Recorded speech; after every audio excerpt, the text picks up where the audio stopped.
1980년대 당시 일본의 제조업은 경이롭다라는 말을 들을 정도로 그 위세가 대단했는데요.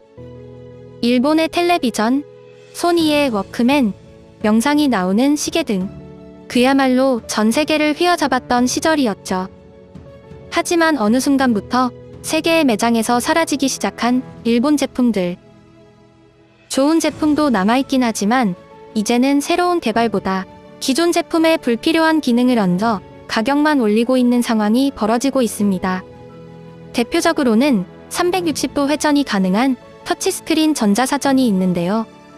일본에는 여전히 전자사전을 쓰는 사람이 많기 때문에 개발이 계속되고 있다고 합니다.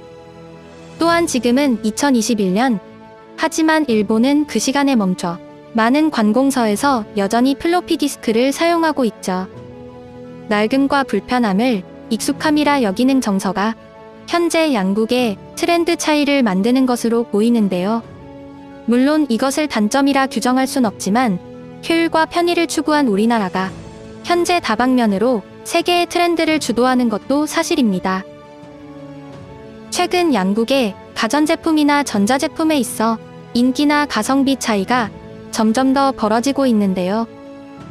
이번 달 일본에서는 가전제품 회사 발뮤다가 특허를 출원하고 독자 앱까지 개발해서 만든 일본의 최신형 스마트폰을 출시했습니다. 사양이 비슷한 우리나라 제품으로는 지난해 8월에 출시된 LG의 Q92가 있는데요. 물론 이마저도 LG Q92가 전면 카메라 화질, 출고가, 배터리 용량에서 현저히 앞서고 있습니다. 현재 한국은 스마트폰뿐만 아니라 백색 가전에서도 전 세계를 호령하고 있죠. 일본의 420리터짜리 냉장고가 한화 약 320만원인데 비해 한국에서는 600리터 이상의 냉장고를 200만원 선에서도 쉽게 찾아볼 수 있습니다. 이처럼 지금의 일본 제품들은 우리나라와 성능이 비슷하거나 한참 떨어져도 놀랄 정도의 가격이 형성되어 있는데요. 이러한 양국 제품들에 비교해 일본에서는 일본 제품은 어쩌다 몰락했는가 라는 식의 칼럼들이 자주 올라오고 있습니다. 일부 네티즌들이 한국은 겉멋이다, 일본은 기술력이지 라고 비아냥대는 반면 많은 수의 네티즌들은 그거 다 옛날 얘기야, 우익들아. 이러면 진짜 일본은 몰락한다라며 굉장히 답답하다는 반응을 보이고 있는데요. 그럼 지금부터 그들의 반응들을 함께 살펴보시죠. 한국은 다른 나라의 힘을 빌리는 것뿐이잖아. 한국은 확실히 개발을 미국이나 중국에 대부분 맡기는 듯한 느낌이 들었어. 일본의 슈퍼컴퓨터에 대항했던 녀석도 그런 느낌이었던 것 같은데? 왜 졌는지조차 모르는 멍청한 머리. 그야말로 일본인이 열등종인 첫 번째 이유다. 삶의 즐거움을 희생시킨 장시간 노동과 미국의 도움으로 GDP를 늘린 쓰레기가 일본이다. 옛날에는 일본 제품들이 세계에서 팔렸는데 말이야. 엔화가 약세였기 때문에 팔렸던 것뿐이야. 일본 제품이 딱히 좋았던 건 아니다. 국내 시장 크기에 안주해 해외 진출을 소홀히 해왔기 때문이다. 해외 시장이 요구하는 수준 이상의 오버스펙 고가 제품을 팔고 있기 때문이야. 하지만 밥솥이나 전기포트는 일본제가 최강이다. 요즘 일본 제조업은 보기에 견딜 수가 없다. 세계를 석권했던 샤프는 도산 위기, 소니와 파나소닉도 대적자야.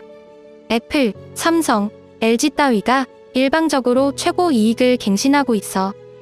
1980년대에는 상상할 수도 없는 일이다. 한국 기업은 마케팅으로는 성공하고 있지만 국가의 재정 상황까지 전부 겉보기 흑자이기 때문에 내정은 일본보다 나쁘다. 게다가 품질 기준도 점점 내려가고 있지. 품질과 안전성을 버리고 싸게 사고 싶다면 한국 제품을 응원하면 된다.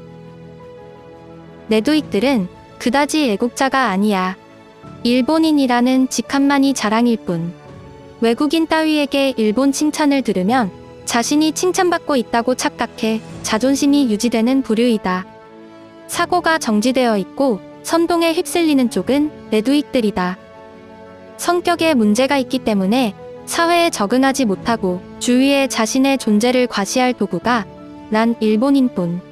넷상에서 제일이나 한국을 두드려 우월감을 얻는 것으로 정체성을 유지하고 있지. 최악의 경우만 고려하는 머리 없는 바보투성이. 사고가 정지되어 있고 도피만 하는 유치한 아이투성이. 여기엔 유치단세포 내두익들이 가득 있다. 한국의 근로환경은 가혹하기 때문에 성공의 이면에는 노동자의 착취가 있다. 반면 일본은 민간 기업에서도 준공무원 수준으로 대우가 따뜻하지. 일본 기업의 제일 큰 문제는 일도 못하는 주제에 출세한 놈이 너무 많다는 것. 백색가전에 최신 기술은 필요 없다. 쓸데없고 또 쓸데없는 기능을 넣어 비싸게 사게 하는 일본은 도대체 언제까지 가전제품을 고집하려나? 한국도 백색가전에 여러 가지 기능이 탑재되어 있잖아. 노크로 여는 냉장고라든지 말이야. 그런 게 팔려? LG전자 3분기 사상 최대 매출, 세계 1위 가전기업으로 올라서며 성장했다. 뉴스 기사야. 가전제품뿐만 아니라 모든 업계에서도 일본은 점점 떨어지고 있다.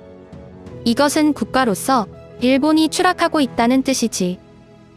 일본 메이커에 좋은 기술자가 없다면 한국, 중국으로부터 스카우트해 와도 좋잖아. 일본 경제 쇠퇴의 원인은 모방만으로는 혁신 능력이 부족했기 때문일 것이다. 중국 미디어의 논평이야. 난 일리 있다고 생각한다. 지금까지 시청해주셔서 감사합니다. 구독과 좋아요는 저에게 큰 힘이 됩니다.